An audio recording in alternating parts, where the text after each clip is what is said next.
Je veux te louer, je veux te célébrer, je veux te rendre toute la gloire. Je veux t'acclamer, je veux te célébrer. On va acclamer le Saint-Esprit.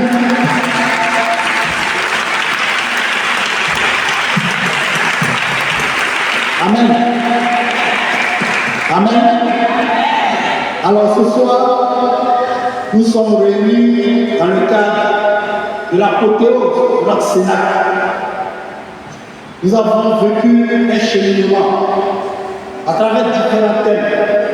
Et aujourd'hui, c'est l'apothéose. Nous sommes là pour l'effusion du Saint-Esprit. Alors, c'est quoi l'effusion? L'effusion du Saint-Esprit, c'est le déversement de l'Esprit de Dieu pour remplir et habiter nos vies. Cette effusion a été annoncée depuis l'Ancien Testament au travers du livre de Joël 3, où Dieu dit dans les derniers temps, je répandrai mon esprit sur toute chair. Vos filles et vos fils prophétiseront, vos vieillards auront des songes et vos jeunes gens auront des visions. Et ça a été accompli à la Pentecôte. Et c'est ce que nous voulons expérimenter ce soir. C'est ce que nous voulons vivre ce soir. Et l'Esprit Saint, par l'effusion du Saint-Esprit, le Seigneur va venir renouveler tous les dons que nous avons reçus au baptême et à la confirmation en vue de la mission. Donc l'effusion que nous allons recevoir, ce n'est pas pour rester à la maison, mais c'est pour pouvoir nous mettre en mouvement, c'est pour pouvoir nous mettre en marche, c'est pour pouvoir contribuer à l'essor de notre Église, dans nos groupes, dans nos mouvements, dans nos associations. L'effusion va nous permettre de pouvoir faire bouger les choses. Donc le Saint-Esprit que nous allons recevoir, cette effusion, il faudrait que nous puissions mettre cela à profit. Ce n'est pas pour nous-mêmes, mais c'est pour le bien de l'Église. Les dons et les charismes que le Seigneur nous donne, c'est pour le bien de l'Église. Et il est disposé à nous donner toutes sortes de dons. Parce qu'il dit dans sa parole, vous qui êtes si mauvais, savez donner de bonnes choses à vos enfants. À combien plus forte raison, moi, Dieu, je ne donnerai pas l'Esprit Saint à quiconque me le demande.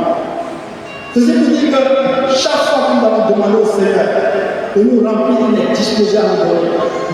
Mais il faudrait que nous puissions véritablement désirer ce Saint-Esprit. Ce soir, ce qui va faire la différence entre nous, c'est celui qui va désirer. Parce que c'est ça que le Seigneur attend. Le Seigneur veut que nous puissions désirer Adam sur cet esprit. Et lui, il n'y a pas de raison qu'il ne nous donne pas. Si nous désirons le Saint-Esprit, le Seigneur va nous remplir ce soir. Amen. Il a déjà commencé à nous remplir. Parce qu'il veut que nous puissions. Il veut que nous puissions nous mettre en mouvement.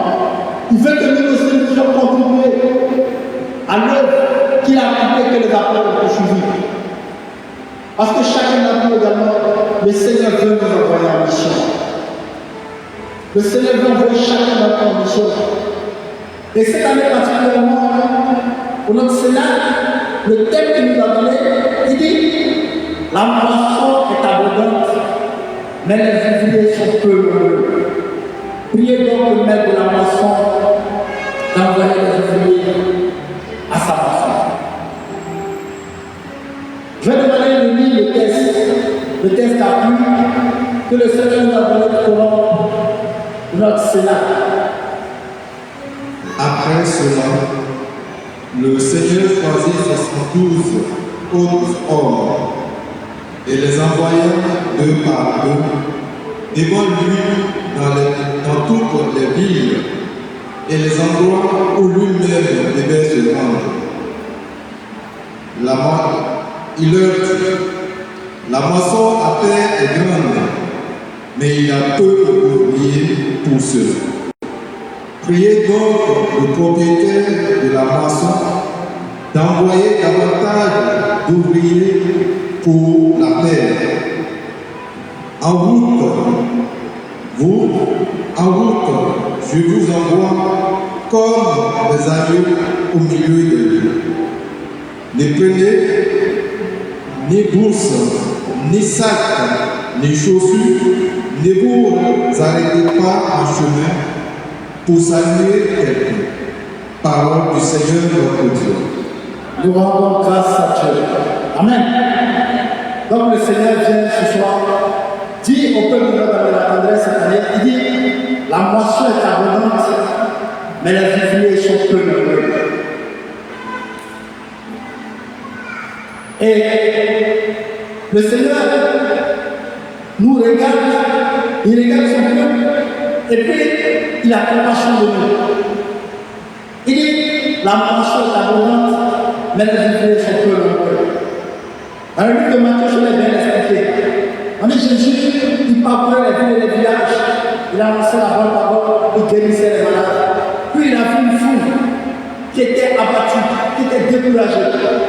Et le Seigneur dit à ses apôtres, il dit, regardez-les, ils sont comme des brebis sans berger. La moisson est abondante, les ouvriers sont peu nombreux. C'est-à-dire que regardez autour de nous, la moisson représente toutes ces personnes qui n'ont pas encore connu Jésus-Christ, qui n'ont pas encore accepté Jésus comme le Seigneur et Sauveur. Et ils sont nombreux. On peut penser qu'ils ne sont pas nombreux. Mais regardez tous les événements que nous vivons dans notre vie. Regardez toutes ces atrocités. C'est parce que beaucoup encore n'ont pas encore connu Jésus-Christ. Et quand je regarde ces personnes, Jésus a mal. Jésus a mal parce que nous sommes projets et que tous nous puissions parvenir au salut. Et que tous nous puissions être sauvés un jour. Parce que son rôle, son désir, et que tous nous puissions un jour regagner sa félicité. Le désir de Dieu est que tous soient sauvés. Dieu ne fait accepter le péché. Donc Dieu veut que dans nos différentes familles, tout le monde, nous puissions le connaître, l'accepter comme notre Seigneur et notre Sauveur.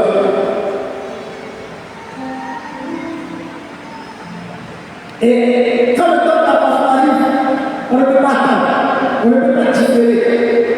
Sinon, les fruits ne seront plus bons. Si le temps de la passion arrive, quand on n'arrive pas à récolter, ça va mourir. Si le temps de vie arrive, quand on n'arrive pas à saigner, ça sera plus bon pour la vente. Si le temps de la récolte arrive, quand on attend de récolter les fruits, ils vont moisir, ils seront plus bons pour la vente. Donc quand le Seigneur nous dit que la moisson est abondante, c'est dit que c'est le maintenant, ici et maintenant. Nous n'avons pas le temps de différer. Nous n'avons pas le temps de le mettre à demain.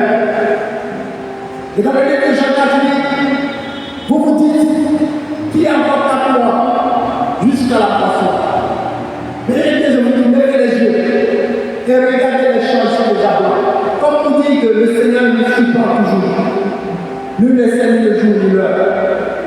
Et le Seigneur nous dit qu'il y a trop de personnes qui souffrent, il y a trop de personnes qui ne le connaissent pas, il y a trop de personnes qui cherchent ce que soit lieu en dehors de lui. Ils se fatiguent, ils vont chez les féticheurs, ils vont chez les marabouts, ils vont dans les sectes, ils font tout ce qu'il faut, mais pas l'essentiel. Et ces personnes ne les connaissent pas. Ils sont nombreux, ils sont pour nous. Mais qu'est-ce que nous faisons pour ces personnes? Le Seigneur a compassion. Si tu as la grâce d'accepter Jésus comme ton Sauveur, il t'appartient toi aussi de pouvoir faire connaître Jésus à tes frères, à tes soeurs. Dans notre milieu de vie, dans notre milieu de travail, le Seigneur veut que nous puissions le faire connaître. Le Seigneur envoie chacun d'entre nous. Ce ne sont pas seulement les consacrés. Parce que tous, nous avons été faits, prêtres, prophètes et rois. Et le Seigneur nous a donné toutes ses capacités. Il faudrait que nous aussi nous puissions faire connaître qui il est, savoir que c'est lui Jésus-Christ qui est venu, qui est mort, qui est ressuscité. Parce que dans l'humanité, il est le seul qui est quitté là-haut, qui est venu sur la terre, qui est allé sur la terre, qui est revenu sur la terre et qui est reparti au chef d'affaires à la pour ma. Amen. Toutes les divinités, lorsqu'elles sont mortes, elles sont restées dans le tombeau. Mais lui, lorsqu'il est mort, 3 jours après, la terre a tremblé. Et il est ressorti vivant. Il a vaincu notre frère qui est la mort. Tous ici nous avons vaincu la mort. Mais Jésus a vaincu la mort.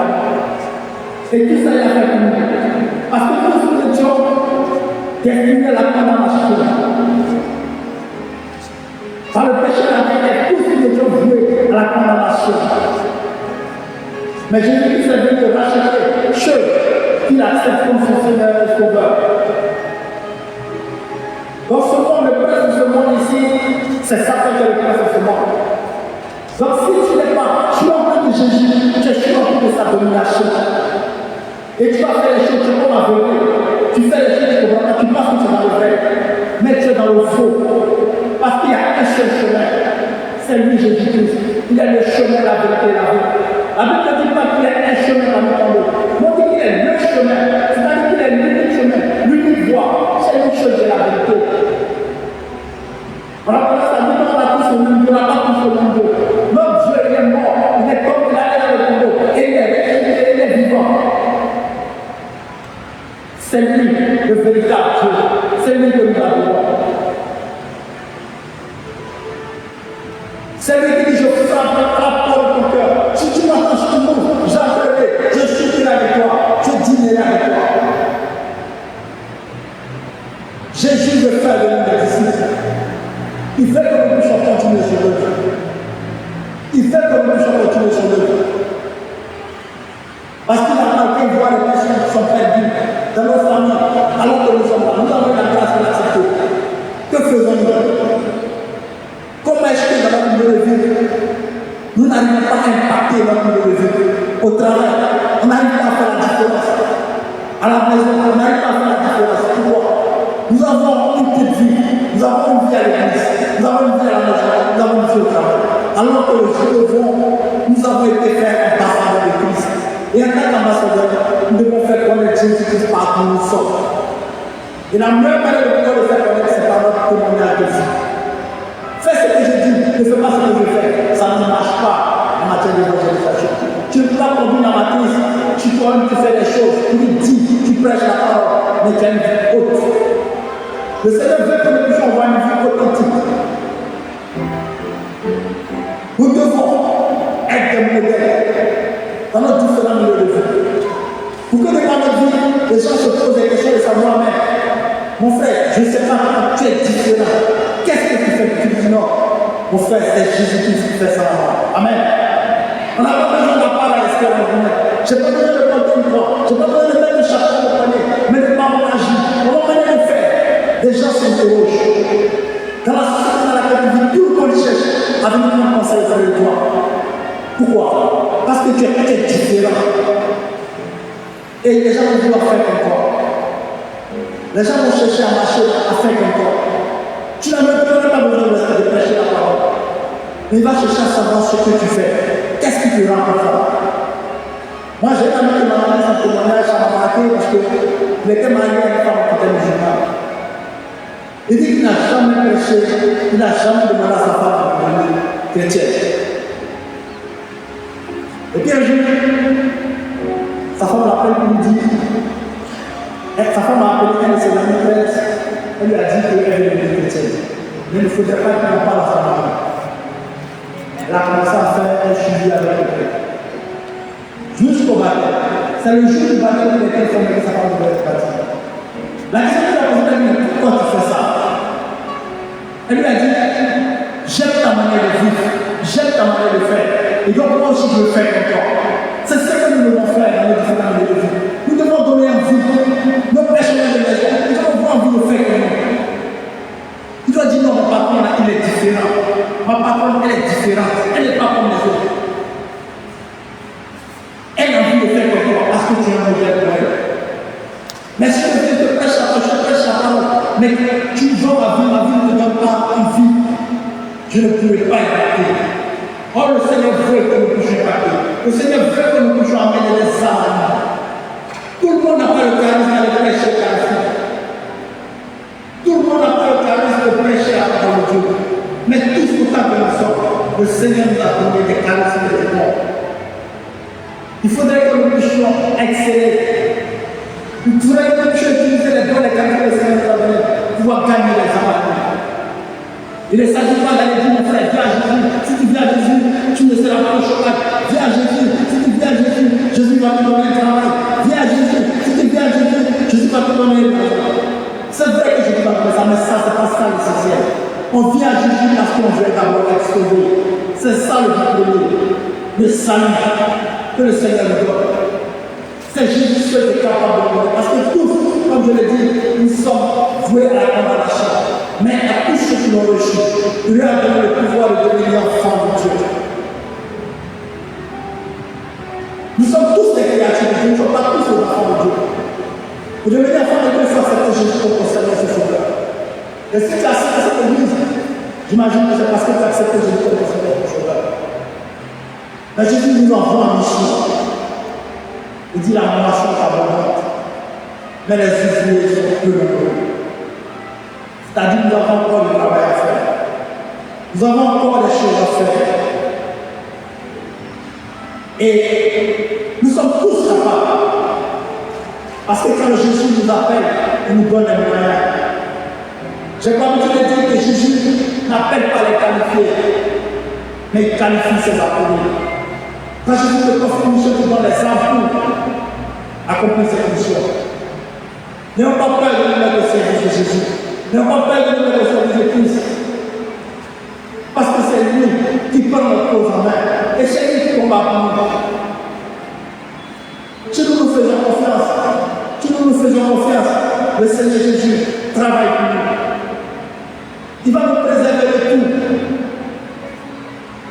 Mais nous avons peur. Nous avons peur du plan du raton. Mais ce que je fais, ce n'est pas pour moi, c'est pour Jésus. Donc je n'ai pas à avoir peur du plan du raton.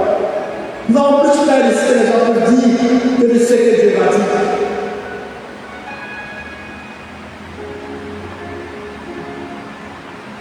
Cette année, le Seigneur nous a amené à une dimension. Il veut que nous puissions véritablement nous mettre en mouvement. Il veut que toi, mon frère, ton machin, tu puisses faire pas. Si tu étais assis, il demande de te lever. Si tu étais debout, il demande de faire pas. Si tu marchais déjà, il demande de courir. La moisson est abondante, mais les ouvriers sont peu nombreux.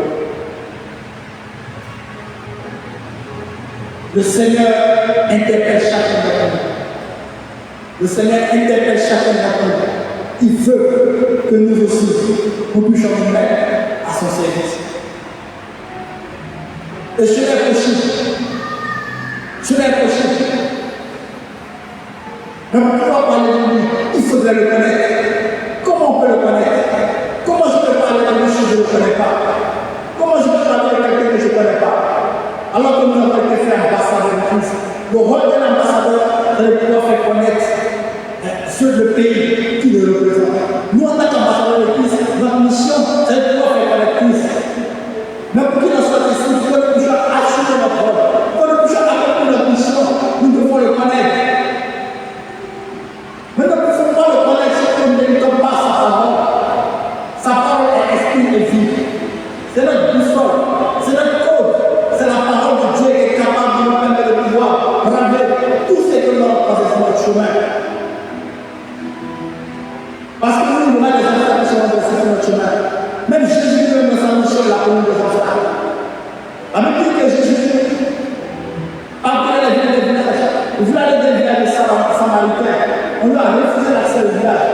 Jacques de Dieu dit, mais Seigneur, ne veux-tu pas qu'une façon descendre le feu comme il l'a fait? Il a dit, non, on n'est pas venu pour faire du monde. Comme en tant qu'ambassadeur de Christ, moi, ma mission est de pouvoir faire Christ. Donc quand j'agis, je me pose la question de savoir, mais si Jésus était là, si c'était Jésus qui était à ma place, est-ce qu'il allait réagir? Toutes les fois que je fais la face à une situation, je me pose la question, si c'était Jésus qui était à ma place, comment il allait réagir? Que dans la situation, quand tu chutes, et puis tu veux répondre et tu te souviens que, mais si Jésus, c'était Jésus là, mon frère, va avec tes problèmes.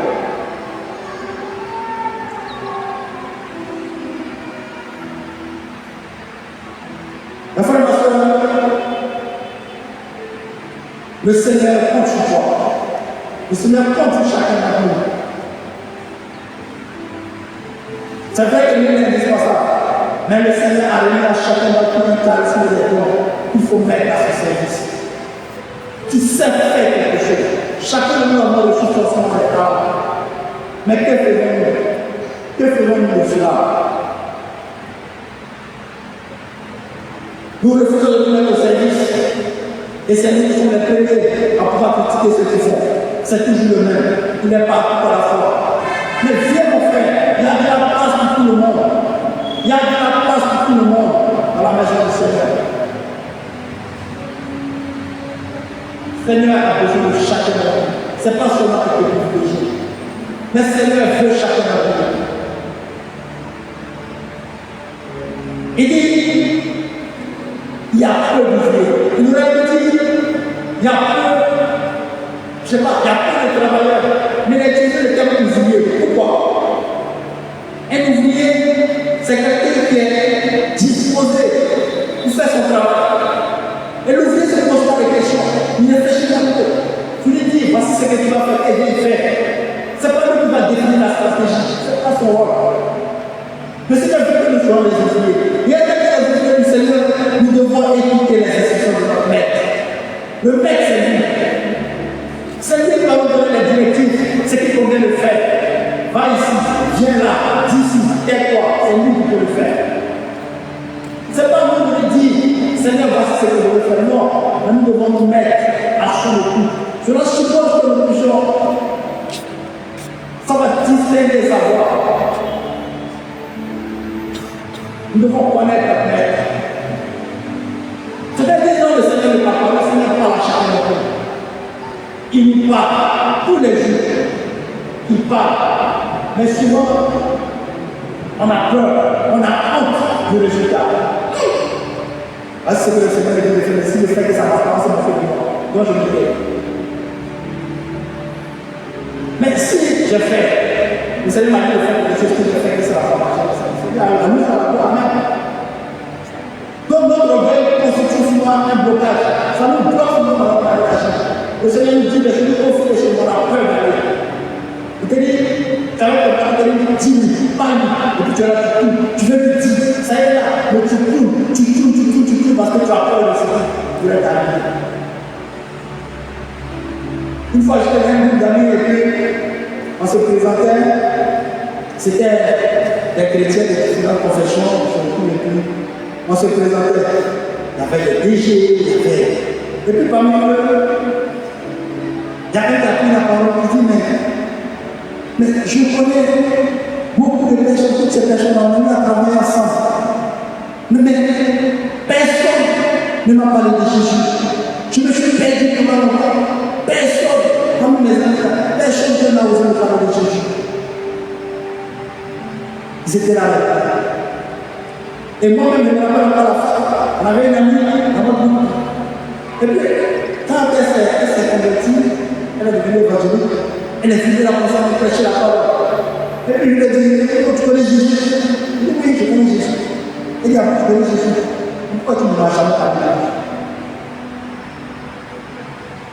Je ne savais pas quoi lui dire. Donc souvent, on a peur, alors que c'est vrai que c'est dit, c'est pas nous qui allons convertir quelqu'un. La conversion, elle est de miracle, c'est le Seigneur qui nous convertit. Mais toi, prends ta graine. Parle. Parce que le Seigneur fait de nous des gardiens de nos frères et de nos sœurs. Nous fait de nous des veilleurs. Imaginez-vous que cette sœur, le Seigneur a été dans la lettre. Mais nous, on avait été pour les sœurs, parce qu'on était tout ensemble. Parce que pour nous, bon, on s'est dit, non, ça ne peut pas nous intéresser. On ne sait pas quelqu'un qui a parlé de ça, la Jésus. Elle nous pose la question, donc tu savais. Mais pourquoi tu me parles? J'ai dit non, c'est la Bible. J'ai dit non, il fallait le dire. Tu es mauvais. Donc imaginez-vous un peu les gens, comment les gens peuvent, si tu avais osé lui parler de Jésus et que venir elle à sa femme, que pourtant nous n'avons pas pu nous faire ses reproches. Et chaque jour le Seigneur nous fait ses reproches. Dans nos familles, nous connaissons les péchés. Tu ne crois même pas ça, mais parlons de Seigneur. Mais la meilleure manière de lui parler, c'est d'avoir une vie qui impacte. Une vie qui donne vie.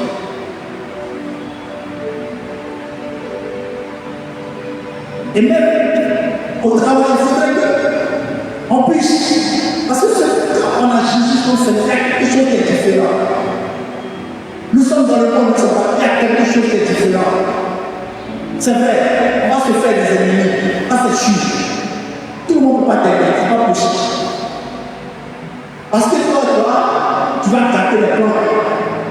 qu'on dit on fait ça, quand seulement tu as des enfants, quand ils vont finir le fait de faire il va aller le dire, c'est qu'il va dire.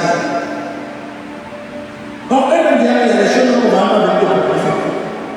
Quand ils commencent à dire que tu es tabou, ça c'est vrai. Mais quand on se confond, on se forme dans la masse, on veut faire comme tout le monde. On veut même pas qu'on sache qu'on est chrétien. Parce que nous, on ne sait pas les mêmes choses. Donc, pour nous être de bons ambassadeurs, nous sommes des mauvais ambassadeurs. Nous gardons le nom de notre maître. À cause de nous-mêmes, les gens disent non, moi je ne veux pas aller, je ne veux pas le suivre parce que ceux qui le suivent là, non, c'est là, elle est chrétienne. Regarde comment elle agit, regarde ce qu'elle fait. C'est même pas la peine de moi aussi de toucher à Dieu. C'est pas la peine. Mais quand tu arrives, tout le monde se pose la question comment lui elle fait. Elle fait comment? C'est pas possible. Ça doit toujours. Moi, je te dis comment on peut garder la vie. Parce qu'on sait que quoi? On est dit qu'on ne peut pas. On ne peut pas avec toi. On sait qu'il y a des choses, on ne peut même pas s'amuser. On ne peut même pas te demander. Même dans la famille, on va aller faire des sacrifices. On ne veut même pas que tu entends. On sait que si tu entends, on sait que tu vas pas cotiser, tu vas pas participer, tu vas gâter l'affaire. Donc on ne te dit même pas. Mais je suis vraiment de proposer ce nombre de choses, c'est quelque chose qui n'est pas encore bien. C'est que tu n'es pas encore arrivé. Tu n'es pas encore arrivé là où tu vas arriver.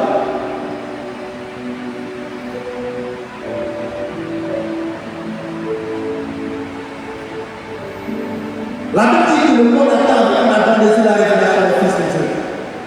Il faudrait que nous ne soyons pas en place. Quand le Seigneur te met quelque part, c'est pour que toi aussi tu puisses faire briller. Il faudrait que ta lumière puisse contaminer les autres. Mais en général, ce sont les autres qui les gens estimés. Pourquoi? Pourquoi? Parce que nous ne comprenons pas avec le Saint-Esprit. Oh, c'est lui notre force. C'est lui notre puissance. C'est lui qui peut nous donner le pouvoir. Vaincre sur l'adversité. Et c'est pourquoi je la foi. Parce que nous avons reçu des vrais charismes, mais les soucis de la vie, les difficultés ont fait que nous avons laissé les dormir. Notre foi, nous sommes devenus des chrétiens le dimanche. Je vais juste à l'église le dimanche. Je viens souvent à l'église avec l'obligation. Et puis je vais dormir, c'est fini. Je n'ai pas de vie de prière. Je n'ai pas de vie de méditation de parole. Mais ma vie sera faite. Comme le Père Monsieur nous disait, vous êtes le sel de la terre. Tu le sel fait sa faveur. Combien? Comment lui rendra-t-on cette saveur? Nous sommes sel et lumière. Nous sommes sel et lumière. Et nous appartiennent à répandre la saveur de l'évangile dans nos différents milieux de vie. Dans nos différents milieux de vie. Et cela n'est pas impossible. Cela n'est pas réservé à certains. Tous, autant que nous sommes, le Seigneur nous appelle à non seulement faire quelque chose dans son église, même en dehors de son église, à être un modèle. Donc, comme je disais que nous voulions écouter les instructions de son maître. Il n'appartient pas à nous lui-même de pouvoir faire ce qu'il a envie de faire. Mais il écoute les instructions de son maître. Et nous également devons écouter les instructions de notre maître. Notre maître nous parle. Il est dans sa parole. Si je n'avais pas l'habitude de méditer la parole, il faudrait que je commence à méditer la parole de Dieu. Elle est remplie de conseils. Quand il dit méditer la parole de Dieu, même pas besoin d'avoir un conseiller. Allez faire un conseiller. Tout est dedans. Tout ce que nous vivons a été déjà vécu avant nous. Il n'y a rien de nouveau sur le soleil. Tout est déjà dedans.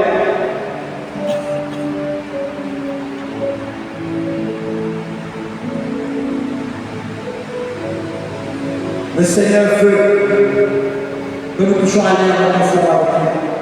Il veut que nous puissions rentrer dans une nouvelle dimension. C'est pourquoi lui-même a fait ce peuple. La mort sans parole, mais les ouvriers sont peu. Et nous donne le secret. Comment faire? Il dit prier le Père de la restauration, d'envoyer les ouvriers. Ça veut dire que, avant d'aller parler de Dieu, Avant d'aller parler de Dieu, à une personne, il faut parler de cette personne à Dieu. Parce que c'est Dieu qui connaît. Nous ne devons rien faire sans la prière. Nous devons tout faire par la prière. Et tout dans la prière.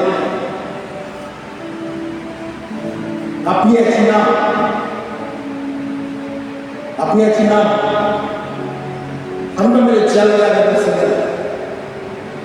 Donc ce soir, mon frère, ma soeur, nous sommes venus pour que le Seigneur puisse nous remplir davantage, pour que nous puissions nous mettre en mouvement. Nous n'avons trop dormi, on a dormi. Seigneur, veut que nous puissions faire un peu plus encore. Il veut que nous puissions continuer ce que nous faisons. Il veut que nous puissions faire plus, un peu plus. Le monde souffre. Les gens se perdent. Les gens sont désorientés. Parce qu'ils sont aveuglés. Et ne savent pas que la vérité, c'est Jésus-Christ. Parce que nous sommes à la quête de la gloire. Mais toutes ces choses, Seigneur, nous l'a dit, le but de l'homme sur la terre n'a pas été créé pour louer Dieu, servir Dieu et le respecter, pour sauver notre âme. Et tous les biens que nous avons, c'est juste le moyen de pouvoir parvenir à notre salut. Mais quand tu te mets au service du Seigneur, le Seigneur ne t'abandonne pas, il ne te laisse pas, c'est pas possible. Le Seigneur ne te laisse pas.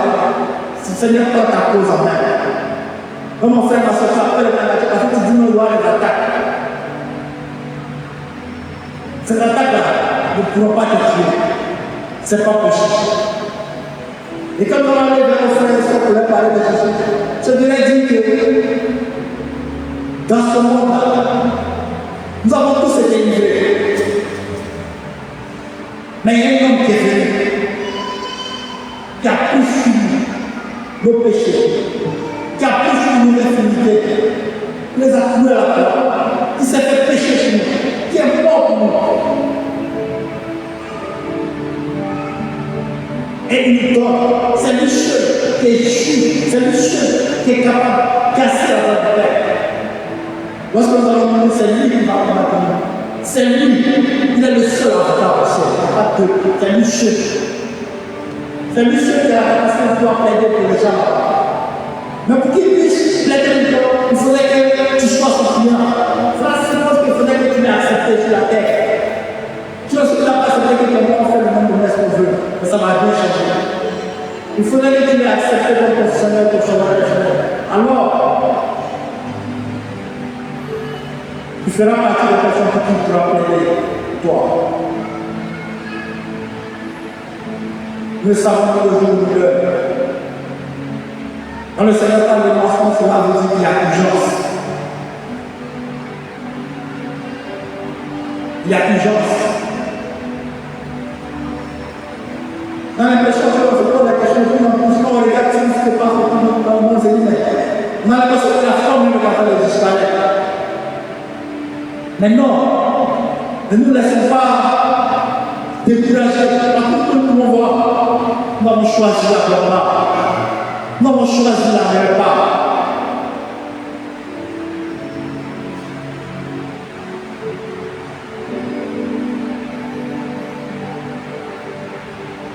Alors Jésus va venir ce soir nous donner les armes. Va nous donner les armes que nous chantons en mouvement. Donc comme je l'ai dit, mon frère, ma soeur, Jésus est prêt à nous donner l'Esprit Saint. Il est prêt à nous donner tout ce que tu vas demander ce soir. Mais il veut une seule chose. Deux choses. Un, que tu puisses désirer Adam. Deux, que tu puisses désirer te mettre au service. Parce que c'est ça. Il a dit l'esprit de corps et l'esprit, mais c'est le même esprit. Le Seigneur donne à chacun d'entre nous le don que nous, le Seigneur veut. Mais c'est pour le bien de la communauté. C'est pour le bien de l'Église. Il y a une seule question cette semaine, elle a mis dans la Bible que le Seigneur dit que ce qu'il a fait, nous sommes dans les œuvres qu'il a mis à faire, celui qui croit en nous. est capable de le faire, même de faire des plus grands. Est-ce que c'est possible? Je lui ai dit oui, c'est possible. Mais c'est parce qu'ils ne sont pas disposés de faire. Nous ne sommes pas prêts. Nous, c'est nous qui avons peur. Sinon, la parole de Dieu, elle est la vérité. Mais c'est que le Seigneur dit, tout ce qui est dans la Bible est vrai.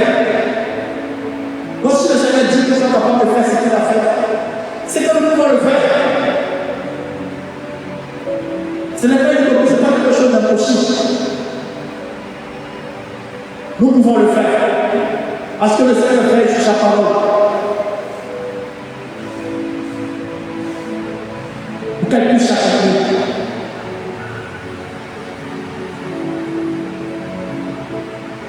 Non, mon frère, ma soeur, il faudrait que tous, au sortir de ce cela, nous puissions changer quelque chose. Il faudrait qu'il y ait un déclic. C'est vrai, c'est quelque chose qui est assez clair. Mais le Seigneur veut que tu puisses faire quelque chose. En plus, de mieux. Si le Seigneur t'a mis dans une famille, tu n'as pas demandé à être dans cette famille. Et tu as eu la grâce, il a accepté de procéder toujours. C'est que le Seigneur a fait de toi un pasteur de ta famille. Dans ton travail, dans ton quartier, au marché, chaque jour, le Seigneur donne l'opportunité de pouvoir parler de lui. Parce que tous les jours, nous rencontrons des pécheurs. Tous les jours, nous rencontrons des gens.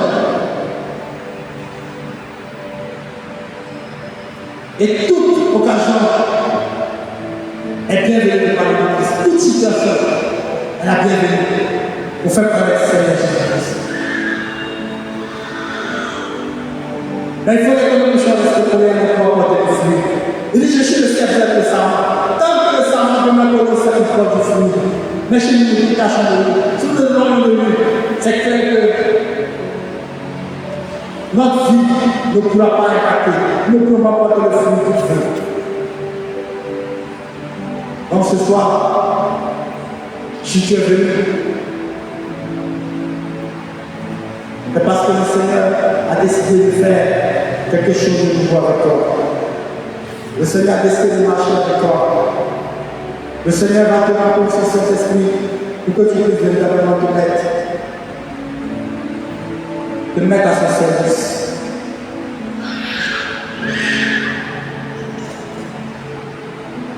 Et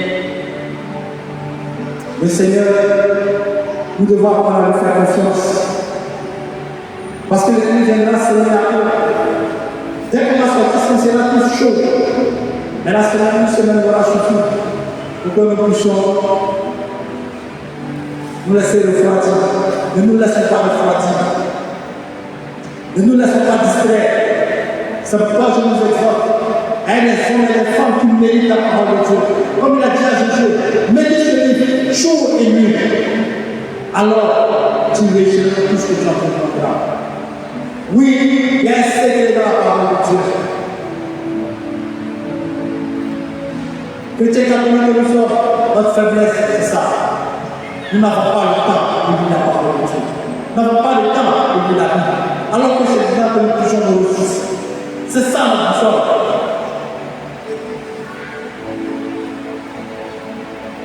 La moisson est abondante, mais les ouvriers sont peu nombreux. Priez donc pour mettre la moisson d'envoyer des ouvriers. Oui. Prions et prions pour que le Seigneur envoie les ouvriers à sa moisson. Mais faisons notre part. Et ne nous soucions pas des résultats. Parce que Paul a planté, Apollos a arrosé, mais c'est Dieu qui fait croître. Que le Seigneur nous vienne nous révéler ce soir. Tous ces dons et ces caresses, la déposition, lors de notre baptême, lors de notre confirmation, pour que nous puissions être là où il faut que nous soyons.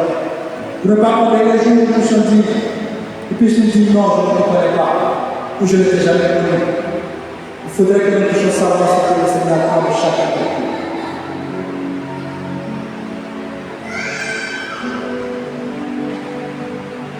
Seigneur, je te bénis, je te rends toute ta gloire. Merci Seigneur pour mon roi, pour ta parole que tu nous as donnée. Cette parole est exprimée. Cette parole qui est venue ce soir pour nous donner de comprendre que tu as besoin de nous.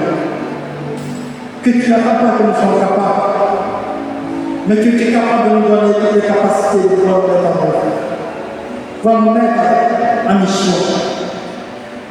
Seigneur, donne-moi chaque jour de pouvoir savoir ce que tu attends de nous. Pour que nous puissions véritablement nous mettre en mission.